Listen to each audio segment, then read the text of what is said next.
بسم اللہ الرحمن الرحیم نحمده ونصلی ونسلم علی رسوله الکریم اما بعد عن ابی ہریرہ رضی اللہ تعالی عنہ قال قال رسول اللہ صلی اللہ علیہ وسلم اجتنبوا السبع الموبقات وذکر منها وأكل مال اليتيم او کما قال علیہ الصلاۃ والسلام۔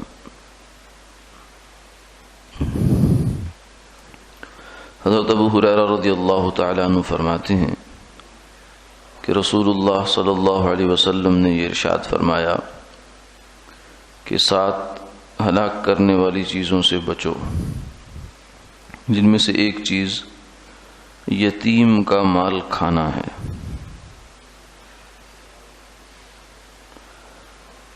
یتیم وہ آدمی ہے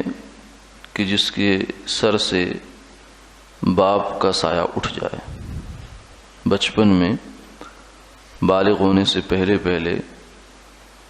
اگر باپ کا سایہ اس کے سر سے اٹھ جائے تو وہ یتیم ہے، اور یہ دنیا کے اعتبار سے، ظاہری اسباب کے اعتبار سے انتہائی بے چارگی اور بے بسی میں ہوتا ہے کہ جو باپ کے ساتھ ایک اولاد کو تعلق ہوتا ہے، ناز کا، پیار کا، محبت کا، شفقت کا، تربیت کا، ان سب تعلقات سے اور ان سب نسبتوں سے یہ محروم ہو جاتا ہے۔ اب اگر کوئی اس کو پالے گا تو ظاہر ہے کہ وہ جگہ پالنے والا نہیں لے سکتا جو اس کے باپ کو اللہ نے عطا فرمائی ہے، تو اس لیے یہ قابل رحم ہوتا ہے۔ سرکار دو عالم صلی اللہ علیہ وسلم نے فرمایا انا وکافر الیتیم ہاکذا فی الجنہ، 2 انگلیاں، شہادت کی انگلی اور ایک ساتھ والی انگلی کو اکٹھا فرمایا، اور فرمایا کہ میں اور یتیم کی کفالت کرنے والا جنت میں ایسے اکٹھے ہوں گے۔ یعنی وہ یتیم کی کفالت کرنے والا چاہے وہ قیامت کے بالکل قریب کے زمانے کا ہو یا 15ویں صدی کا ہو انسان، وہ سرکار دو عالم صلی اللہ علیہ وسلم کے ساتھ اتنا قریب ہو جائے گا، کیونکہ یہ کام خاصا مشکل ہے اور بہت اہم ہے۔ کسی کے آنسو پونچھ دینا، کسی کے سر پہ ہاتھ رکھ دینا، یہ چھوٹی بات نہیں، بہت بڑی بات ہے۔ تو اس لیے اس کی جو ہے وہ فضیلت اس قدر بیان فرمائی کہ اس سے بڑھ کر اور کیا ہو سکتا ہے کہ سرکار دو عالم صلی اللہ علیہ وسلم کی معیت انسان کو نصیب ہو جائے، اور ساتھ میں اس کی جو ہے وہ نزاکت بھی بیان فرما دی کہ یتیم کا مال، ایک تو یہ ہے کہ آدمی یتیم کے سر پہ ہاتھ رکھے اور اسے اپنا مال بھی اس کو دے دے یا کھلا دے اس کو، اور دوسرا یہ ہے کہ انسان اس حد تک جو ہے سخت دلی اور بدبختی پہ اتر آئے کہ وہ یتیم کا مال بھی کھا جائے۔ بعض دفعہ ایسا ہوتا ہے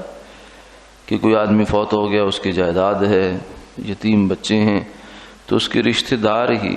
اور عزیز قریب والے ہی یا دور والے، وہ ان کی کوشش یہ ہوتی ہے کہ یہ جائیداد، یہ کاروبار کسی نہ کسی طریقے سے ہتھیا لیا جائے، کیونکہ یہ تو بچے ہیں، ان کو کیا خبر،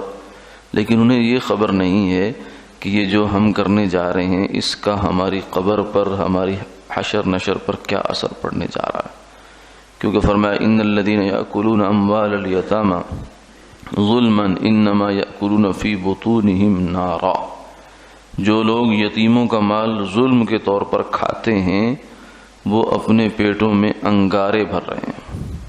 یعنی یہ مال نہیں ہے بلکہ یہ انگارہ ہے، آگ کے انگارے ہیں جو پیٹ کے اندر جا رہے ہیں۔